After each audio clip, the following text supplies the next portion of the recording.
Hi, we're live with Talk to Us Tuesday. This is our 30-minute lunchtime chat where you can ask us questions. And I'm excited to be joined today by our 27J Superintendent, Dr. Chris Fidler. Welcome. Thanks, Kristen. Good to be here. This is his third time being on our show, so thanks for coming back each year. My pleasure, and I can't believe it's been 3 times. Yeah. So I'm your host, Kristen Chernowski, and feel free during the next half hour to type in your questions. And if you're joining us later, feel free to still ask your questions and we'll get back to you as soon as we can. So I want to start, if you'll tell us a little bit about yourself and your role at the school district. Sure. So it's hard for me to believe this is my 15th year in the school district. Started as the principal at Timig, was a K-8 when I started, and then was at Prairie View High School for 4 years, and this is my 8th year as superintendent, believe it or not. And then it's a family affair for us in 27J, so I have a son who graduated from Prairie View High School last spring, and a son who did K-5 at Southeast and now a 6th grader at VCON. And I have a son-in-law, a stepson and a daughter-in-law that teach for us. Well, he's at Stewart and she's at Reunion. And my wife, Jessica, just retired from Adams 12, and she is now co-executive director of Bromley East Charter School with a woman named Tracy Weber, who was her assistant principal over 12. So. Just loves her new commute. I always had the good commute, so she's enjoying the new one. But no, I blessed to be serving in this role, and again 3 times with you. And thanks for having us on. We're excited to talk about what's going on. Yeah. So education runs in the family. Is there anything that you all talk about besides education when you're all together, or is that a big thing?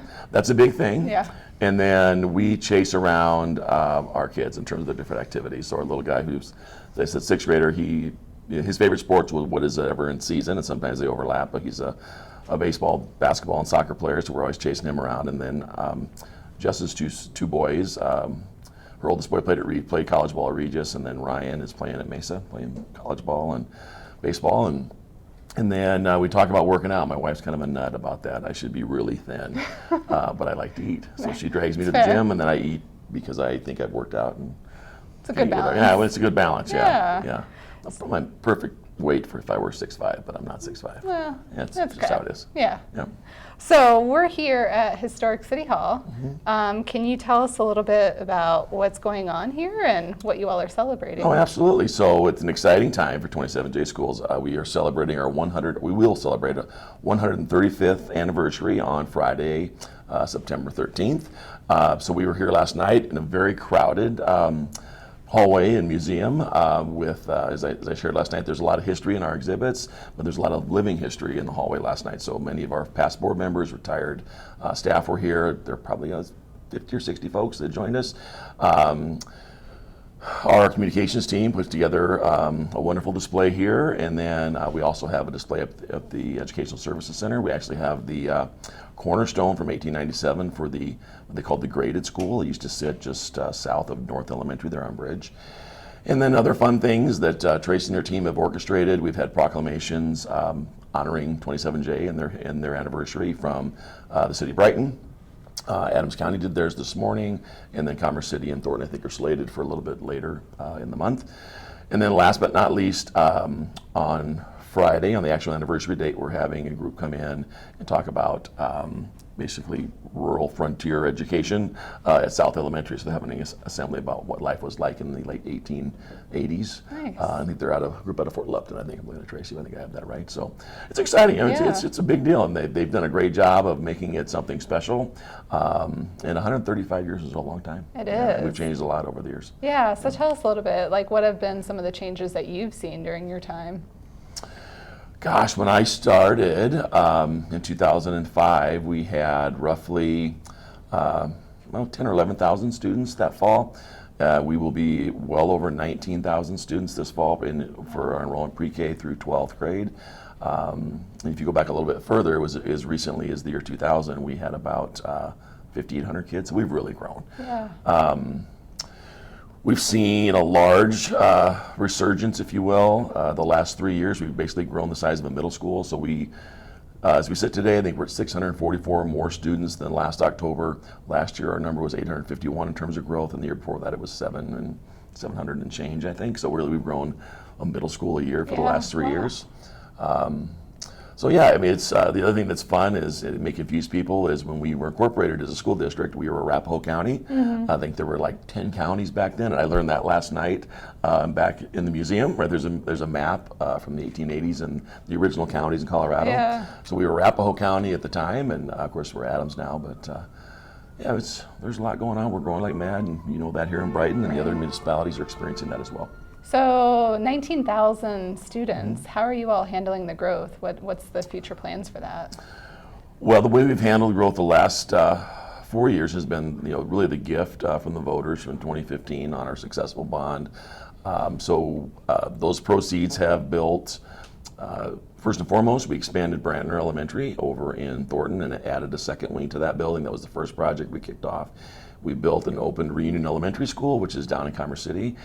That school is in its third year of operation, and we just dropped a 4-room modular classroom setup out there because they're close to being full already. Wow. Riverdale Ridge High School opened last fall. I think you're aware that we actually have middle school and high school students in that building.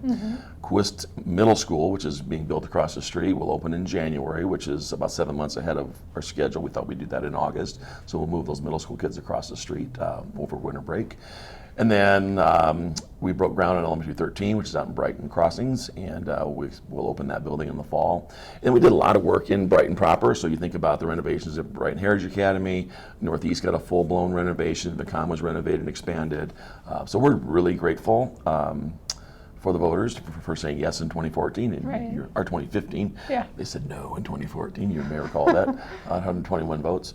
And then we're already talking about what our needs are for the future. So, of course, the Board of Education makes decisions on whether or not we pursue elections, but I think staff would be very remiss if we don't make a recommendation for a bond and mill levy election in the fall of 2020. So what does that look like if you do go back out? What are you hoping for? So going forward, we know that we'll need, and this is crazy to say, but we believe we'll need a 4th comprehensive high school, 2 new middle schools, and at least 2 more elementary schools.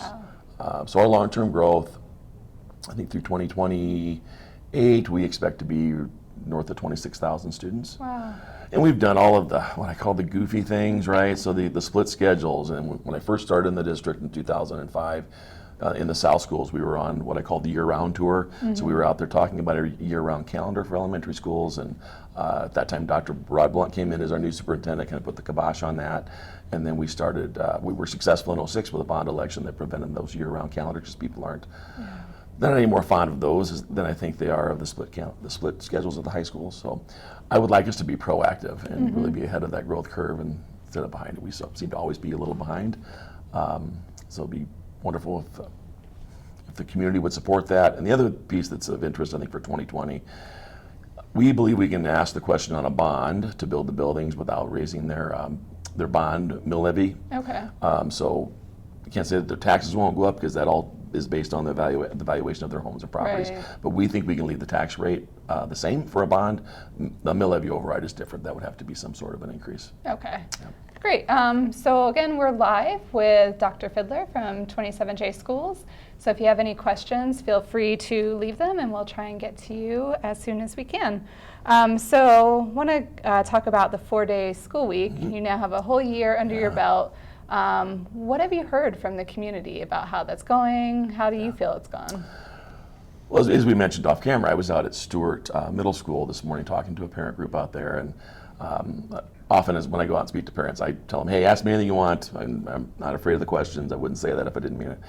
And 4-day didn't come up, so eventually we were talking about teacher pay, and I brought up the 4-day that we had done something a little innovative here in 27J. Maybe they'd heard of it, and it was, of course, the 4-day. And I had a mom say, yeah, I was really worried about that when that started. And I told her, yeah, me too. I was really a little afraid when we started it.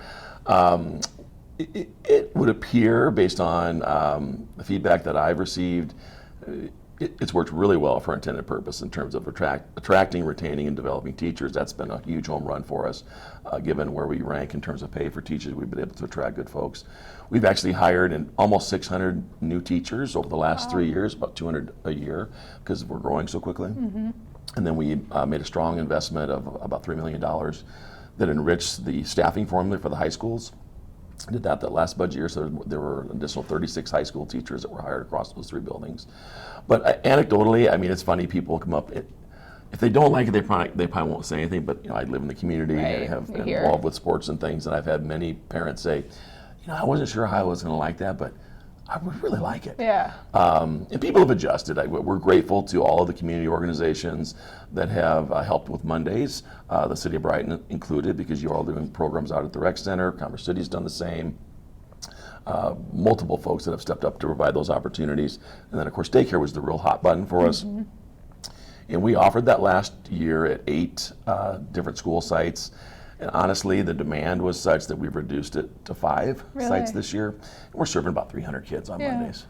Yeah. So what have you heard from students? How have they adjusted? Well, as you might imagine, so I can tell you at home, my kids loved it, right? So my high schooler loved it, and even my little guy is a fan. But it gives kids the opportunity to work an extra day. For the families that I tend to socialize with in terms of all of the different sports and competitive sports and things, they really like that Monday off to decompress because, whether it's competitive dance or baseball or swimming or whatever, you go all weekend and travel and end up coming home later on a Sunday night, and it makes Mondays really hard. Right. Students seem to enjoy it. High schoolers find a way to fill that time. I joke now, it wasn't funny at the time, but I was being accused of I was going to be responsible for increased pregnancy rates and crime and all these different things. I do remember hearing that. Yeah, me too. Yeah, I remember hearing that too. We've not seen that. Yeah. In fact, Brighton Police has run some reports. Scott Weichstetter has tracked that for us. We have not seen an increase in crime. And I joked a year ago, do you know what high schoolers do? Well, the day off, they sleep in. They're not getting up at 8 o'clock in the morning to find mischief. They're sleeping till noon. But no, it's been well received. That's my perception. If that's not the case, I'd be happy to entertain those thoughts as well. But I think we'd have a hard time going back. It's really become part of who we are. And that being said, Kristen, being honest, I know we lost some families for whom it just wouldn't work. I know we lost some employees for whom it just wouldn't work. But by and large, those that have stuck it out with us, they seem to be enjoying it. Well, and you attracted a lot of attention from all over the country and the world, because it wasn't something a school district, I guess, of our size. Of your size had done. So what were people most surprised about? Well, to your point, it's not, the 4-day week is not unique to Colorado. We went last fall, as did Pueblo, 60. And I think last fall there were 101, I believe, counting us in Pueblo. And now it's across the state, it's up to 111 school districts, so others have followed. And they are all, again, not all, but primarily they're small rural districts. And I know we're the largest district, not only in the state, but in the country, that is on a 4-day week. I often get asked, do I think other districts, it has created a competitive advantage for us in recruiting staff. I believe that wholeheartely. And I've been asked, well, what happens if other districts do this? They're not going to do it because they don't have to. Right. Boulder Valley and Denver and even Adams 12 they're in a position to pay their teachers in such a way that they wouldn't have to be just creative, for lack of a better term, to attract people. And they're just not going to. I don't see that happening. Although my colleagues, my superintendent colleagues, I'm tired of hearing about the 4-day. My staff keeps. They're not going to make that change. I don't believe. But no, it's been good. It has met our intended purpose. We know that the greatest impact for students in the classroom is the quality of the teachers and adults they work with, and we want to attract the best to work with kids, and we think we've been able to do that in a way that we wouldn't be able to otherwise. We've really chased salaries, so in the last 2 years through negotiations, and because we've grown so much, we've increased our teachers' starting salary from right at $34,000. We went from 34 to 37.5, and then we went from 37.5 this fall to 40,400, and we were really excited about that. Well, meanwhile, everyone else moved. So guess where we still rank in the Denver metro area for being a teacher salary? Last. Right. Westminster says their starting teachers are at 50. I think Boulder Valley's at 48. So it's a strategy that has worked for us to attract and retain good people. So what is one of your ongoing initiatives or your number one priority coming into the school year that you're focusing on? So while the 4-day got all the attention last year, we did other pretty significant things. You may recall we went to a later start for middle school and high school, which meant an earlier start for elementary. So that was a change. that in itself might have been a big change. We also rolled out our One2Web initiative, so every secondary student received Chromebooks, and we put out, I think it's 8,000 Chromebooks this year to students. And then we also rolled out for the first time in at least a decade and a half, we bought new curriculum for all of our secondary students. So for example, when we were out for the mill levy, I think 2 years ago, we told the story about in Brighton High, they had history books where the first President Bush was president. Well, what we've done in the past is when a new building would open, bond money would help basically prepare that building to be ready to include curriculum. So Prairie View got new curriculum materials. Brighton didn't. We had the same thing almost happen with Riverdale Ridge, where they would have received the new materials and everyone else wouldn't have. But we bought new curriculum, math, science, language arts, social studies, and Spanish, all on a digital platform, and hence the Chromebooks. Okay. So we're really proud of that investment. That was the first time we had new curriculum in a long, long time at the secondary level. So that's exciting. When you ask what's going to be new, we've promised staff, and I think by extension families, nothing new. We're going to do year 2 of all those changes from a year ago and try to do them better, if that makes sense. Yeah. Because there was a lot to throw at them.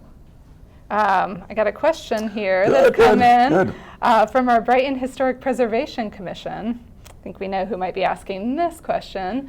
What's your favorite piece of 27J history from the new exhibit? Do you have a favorite piece that stands out to you? I do, and it's not, I hate to say that, it's not here. Okay. It's at our district building. So somewhere, somehow, our facilities team found the cornerstone from the ungraded school that sat there just south of where North Elementary is now on Bridge, and it's from 1897. So why they had this cornerstone, why they held on to it, I don't know, but they power washed it, so it's up there on the floor because it's a big cornerstone on display. I just think that's super cool. That's neat. I believe we have Otho Stewart's bell, like in the old day when you ring the bell to bring kids. That's in this case right here, I believe. And then another piece that's fascinating to me, and this is actually hanging in our facilities team's office, is the original architectural drawings for Brighton Heritage Academy, which was at one time Brighton High School, and then it was North Junior High, but the building that sits on 8th and Bridge. So they have this beautifully framed original architectural drawings of that building. I don't know where they found those either. That's fascinating to me. Yeah, that's cool. I cool. started life as a history teacher. So it's really even cool. more important. Yeah. How long, sorry to go back to the museum, but how long will this be on display? Oh, thank you. Through December, I believe, here, and also at the ESC. And again, Tracy and Tanya, Michael, Mel Bacon has been an instrumental part of that. If you know Mr. Bacon, who's a retired Brighton High School teacher. If you've ever been in Brighton High School, all of the displays that they have, Mel did those. Oh. So he's helped us with our displays. And, nice. So we'll keep adding to them. I know they have additional the artifacts, or they have additional pieces to display. So they're still working on that. In fact, I was teasing the team this morning. They found, I think it's an oil painting of Walter Vicon, who was superintendent. Cool. So I don't know when we're going to sit for my oil painting. Who's commissioning that? It's not going to happen, but it's fascinating that they have this big portrait of Walter Vicon. So. Awesome. Yeah. So another question for you. The face of education's constantly changing. What's one recent trend that you think will have a major influence on the district? So I mentioned earlier we invested about $3 million in additional high school staff for this school year.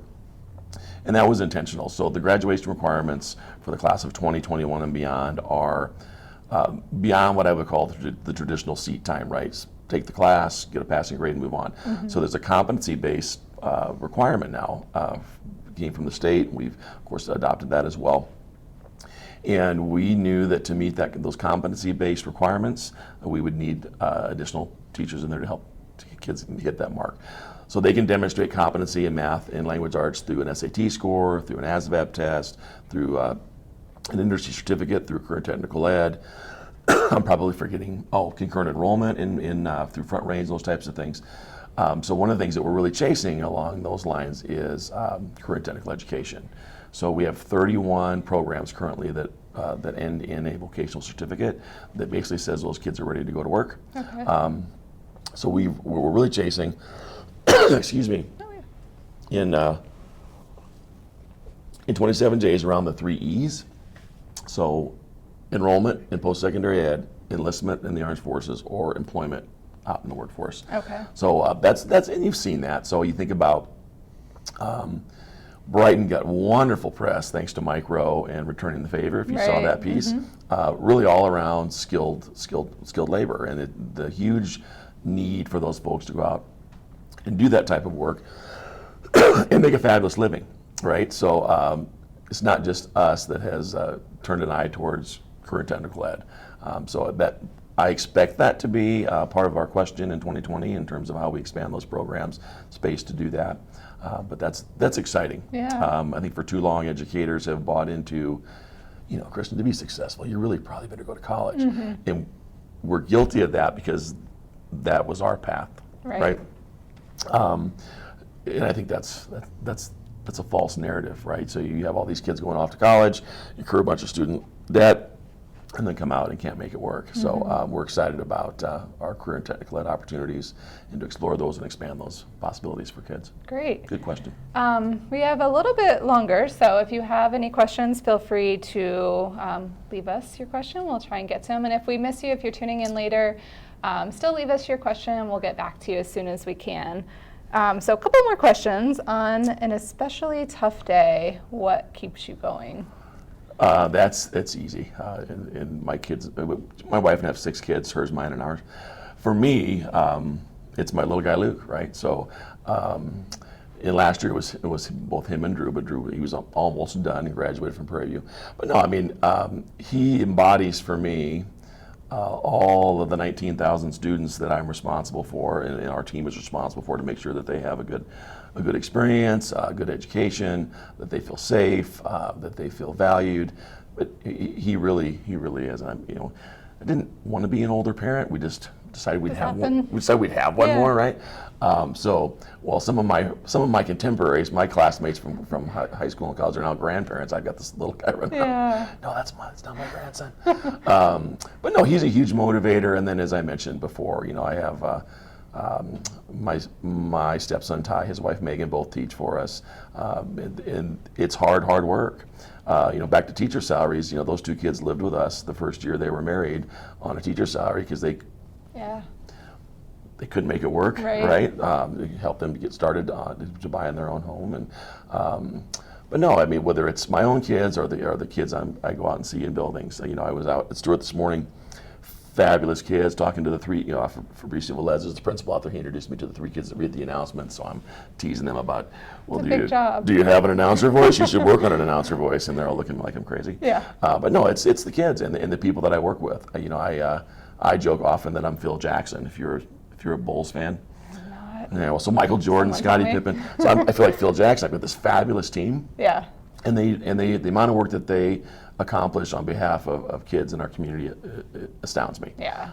So I'm really fortunate in that regard. And many of them have been with the district a long time. I think about Terry Lucero, Chief Operations Officer. He's a graduate of 27J Schools, Brighton High. I won't say what year. He'd be mad at me, but he's been around forever and ever. I was at Rotary on Mondays yesterday. They do an education Monday. So on this particular Monday, we were honoring a young woman from Brighton High School as the student of the month, and then a teacher from Southeast as the teacher of the month. And I got to introduce Heath Wilson, principal at Southeast, and Shelley Jenneru, principal at Brighton High School, both products of 27J Brighton High School graduates. That's just, the richness of our history is really, stick around. It sticks around. And just really fortunate by the folks that come to work for us every day, because we are not, they could all go elsewhere and probably do better financially than they do with us, and I mean that sincerely, but that's not their why. Yeah. They want to serve the kids in their community here locally, and they're just a good bunch. Great. Yeah. We did have a question come in from Courtney about the 4-day school week, and I know you talked quite a bit just a little while ago about how it's going, and she just asked, has it reflected any changes in the district? So anything else that we missed that you would want to add? Sure. So a couple of things. Things we thought might happen. We thought attendance might improve for kids, and it stayed roughly the same. I mean, it really didn't impact it. We hoped it would have an impact on the number of subs that we had throughout the year, and we saw teachers took slightly less than one one less personal day than they were taking previously, because the idea is Mondays, they have 3 Mondays a month and do those types of Right. things. People always ask if we save money. Honestly, it's an apples to oranges comparison. It's hard for us to unwind all that, but that's not why we did it. We did it to attract and retain teachers and adults, and it's really about the deficit that exists between us and everybody else, right? So how do we become competitive? And then, the big piece for me is around student achievement. So we believe preliminarily that Prairie View High School's graduation rate for this last year in 19, we think will be 96%, which will be an all-time high. Brighton High School, we believe, will be at 88%. And I don't know if that's an all-time high, but it'll be a recent all-time high. And I think that extra day may have played into that, but we also did a lot of what I call intrusive counseling, right? So instead of, I know Kristen's failed a couple classes and I'll wait for you to come see me to talk about them. Chemistry. I know you failed once, and I'm going to go find you and talk about the plan to get that remedied really in your sophomore year, and not wait till your senior year, right? Because that was kind of like the wait and see approach. And then we saw, the state puts out their frameworks in terms of our report card, if you will.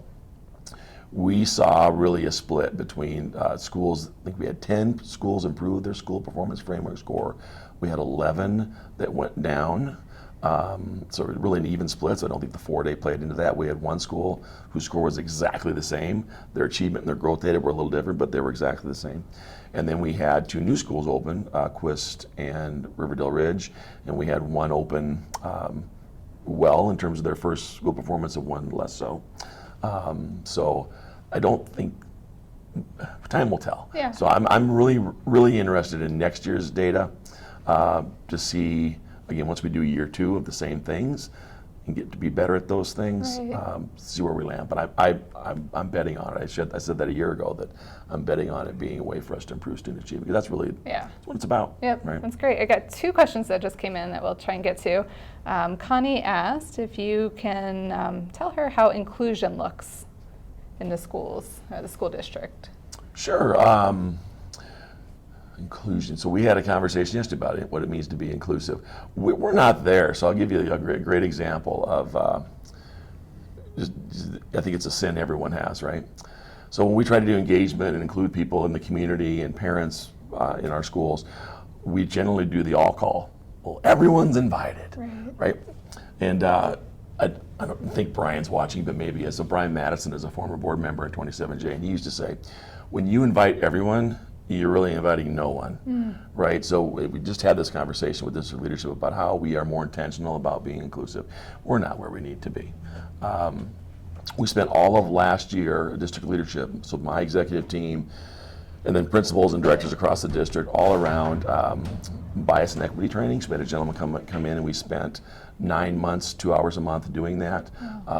So it's certainly on our radar, but again, we have the same sins I believe most organizations have. And the other thing we've done to try to be more inclusive around achievement for kids is we partnered with Equal Opportunity Schools out of Washington. They worked with Prairie View and Brighton High School last year, and now we'll add Riverdale Ridge now that they have a junior class. But their whole focus is increasing the number of students of color, students living in poverty, who are taking AP and/or concurrent enrollment classes. So Prairie View saw, and I was quoting the wrong number, but I had Evelyn Hernandez dig up the data. We saw almost a 600% increase in students of color or poverty taking advanced courses, either AP or concurrent enrollment courses at Prairie View from last fall to this fall, based on EOS's work. And the increase at Brighton High School was almost 200%.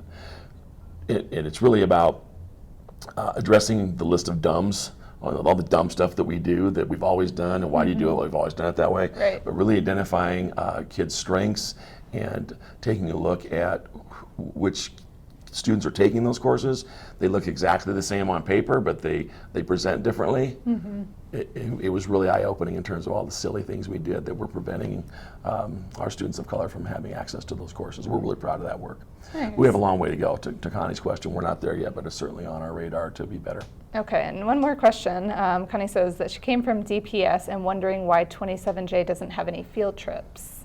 Can you talk about that at all? I would be curious, Connie, where your kids. I sign off on lots of field trips. Okay. Yeah, so I don't know which They school do. she's at, but no, We regularly run field trips, and that's even with the challenges of transportation, because we have a hard time hiring and keeping bus drivers. So but no, they often do that. Yeah, so Connie, maybe if you can give us a little bit more information, we can answer that soon for you. So last question is, I think we're approaching our time limit.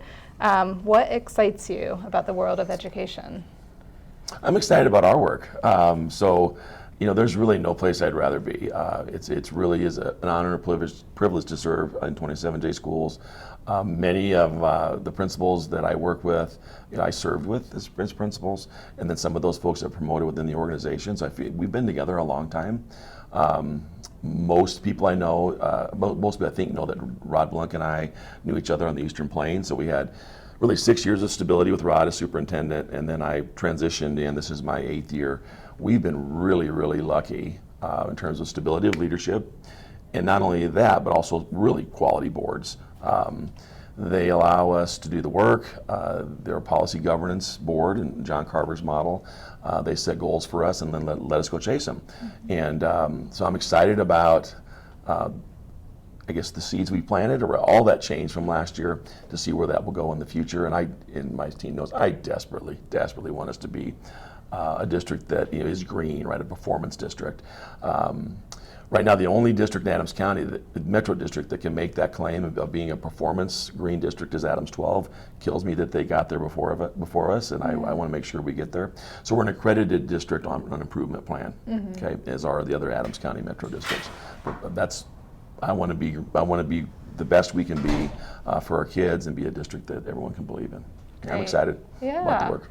Well, lots of great information. I know we could probably talk for another half hour. Oh, I could. Yes, Trust you me. could, for sure. Thank you so much for joining us.